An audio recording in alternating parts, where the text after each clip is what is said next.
after listening to you on YouTube for so long, it's like, I can't even believe I'm up here. That was then. This is now. You can get that stuff from artificial intelligence. A lot of people come up here with questions. I just want to share a celebration with you about the law of attraction and just really... About your knowledge of the law of attraction. About putting it to work for me. Well, it's working. It's working all the time. Yeah. About positioning yourself within it for the optimum results that you seek. We're just giving you some ways of looking at it because you can't turn it off. It's responding to you all the time. So you might as well get what you want. But how do you know how you've positioned yourself within it other than connecting the dots of the results that you're getting? And so isn't that kind of fun to just keep tweaking? Yep. Yeah. We'll celebrate that with you. I love just a minute or so just to share something really great with you. Last August, I quit my 6-figure job in New York City. And a week later, I got into a car accident, and the whole thing was totaled. So I had no job, I had no car, and enough money to go a couple months, but really needed to get working again. So I said to myself, this is the contrast that creates worlds. And I'm going to leverage this experience, and I'm going to... Because on the other end of this stick is something else. 100%. Yeah. And so I said, I'm not going to apply for another job. I'm going to focus only on how I feel. I'm going to focus only on my vibration and caring for myself and seeing life the way my inner being sees it and realizing that life happens from me. So my only job was to care about how I felt. I did that now for the next 30 days. Yeah. Just do the last part of this. Yep. Don't get in a car accident. Don't total your car, and don't quit your job. Yeah. But the next part, helpful. Yeah. And one isn't necessary for the other. Right. Very important thing, because sometimes when people tell us these stories of turning things around, it gives you the impression that you have to hit the bottom before you can start moving toward what you want, and that is really a flawed premise. You don't have to hit the bottom before you start moving in the direction of what you want. Totally. And it was really great to be able to leverage that contrast to reinforce that point that you just made. Were you leveraging the contrast, or was the existing desire that was already in your vortex there? Because you didn't just build your vortex from that point forward. It had been calling you, and you weren't going, and you weren't going, and you weren't going, and you weren't going, and you weren't going, and then you really didn't go. But what happened that made you decide to let go of the struggle? I decided to close the gap between me and me. Or did the universe close it for you by getting rid of your transportation and your occupation? So I thought of this. So I actually thought of that too. Did you get what you actually wanted that you weren't willing to give yourself without being able to justify it through catastrophe? We really want to make this strong point, because a lot of times you wanted that for a long time, but you couldn't quit your job. In other words, you wouldn't give yourself the permission until you just wanted it so much that the permission was given to you because your desire outweighed your resistance. But that is the hard way to go about it. But it's a way. Yeah. We're just wanting to make sure that everybody's getting the vibrationally accurate version of your story here. Thank you. So, I said, I'm just going to care about how I feel, and I did, and I would wake up in the morning and I would say to myself, I'm a powerful creator. I'm a good and decent person. I'm source energy in physical form. I don't have anything to worry about. Everything will work out for me.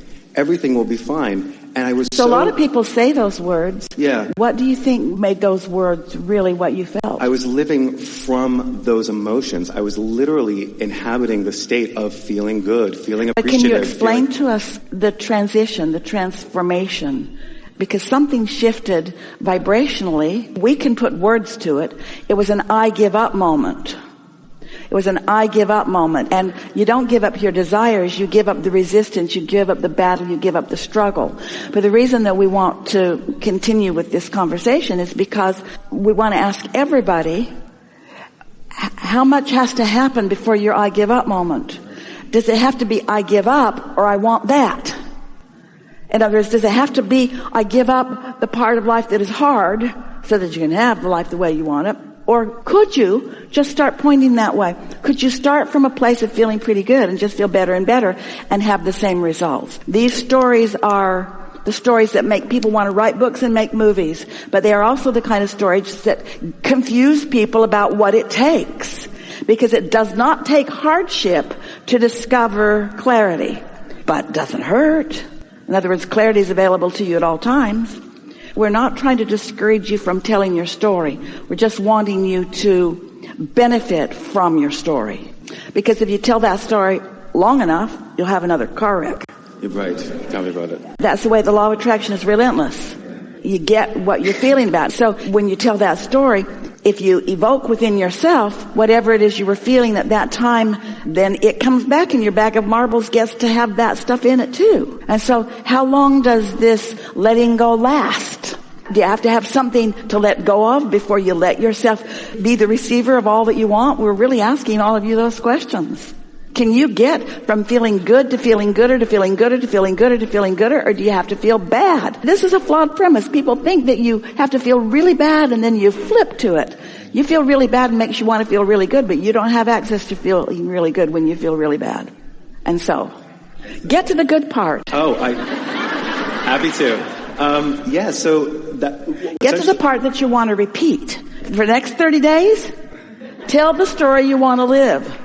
Tell the story that you want to live. So we would tell a different version of this story. Yeah, wanted stuff, didn't know how to get it, had a hard time, a really hard time, but then that's how much time we would have taken for all of that story. Right. And I'm really grateful that you're reminding me of just how framing it in a different way. So what is it that makes you want to tell it the other way?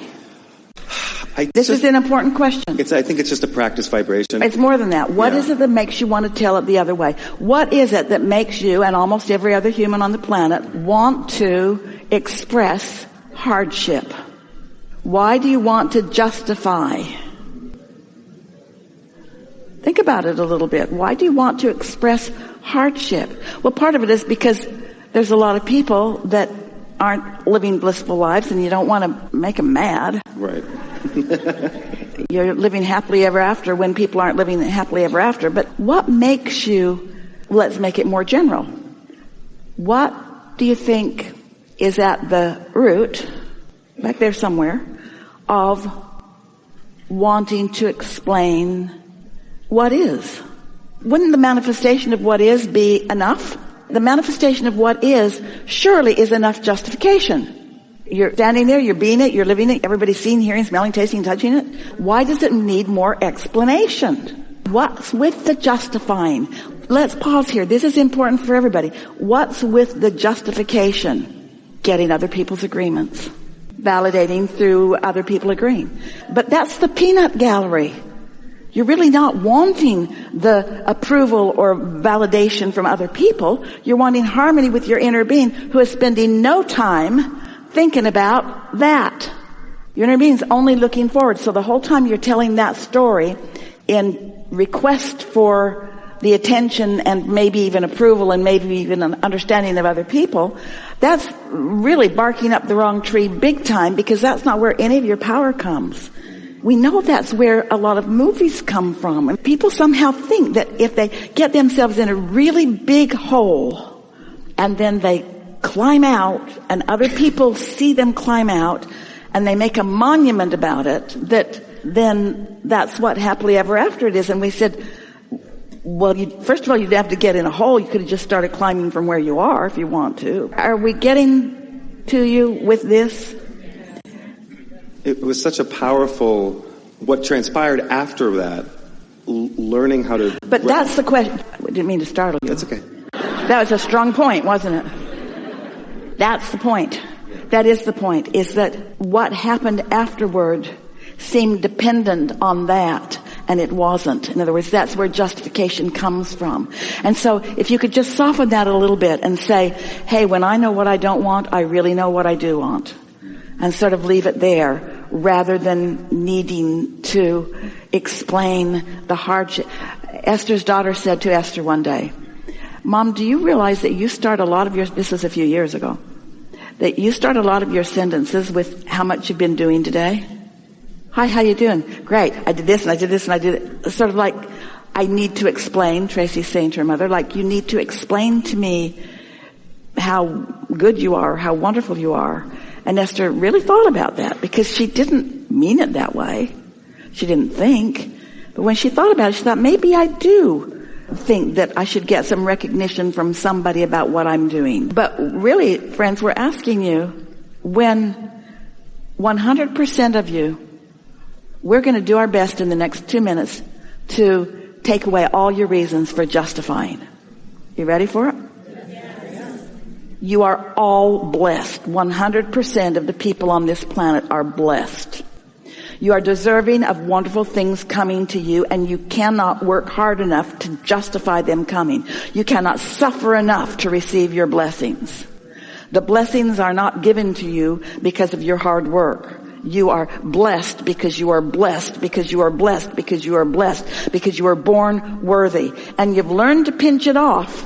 Most everybody's learned so much how to pinch it off that when they find themselves in a place of things going better, they want to explain they got better because of how hard they were before. That is a flawed premise. Right. Thank you. Yeah. Big time flawed premise. Yeah. So tell us about the good stuff that's happening.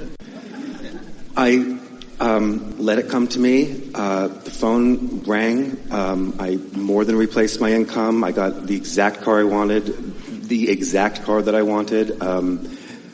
And most importantly, I feel good, and I've realized that I don't need to, as you're saying so beautifully, I don't need to kind of hit the floor to kind of, go through the roof, Did you turn it around, or did you let what was always coming finally in? Yeah. This is what we want you to hear. Did you turn it around, or did you let what was always coming finally come in? If you like this video, don't forget to subscribe, and see you in the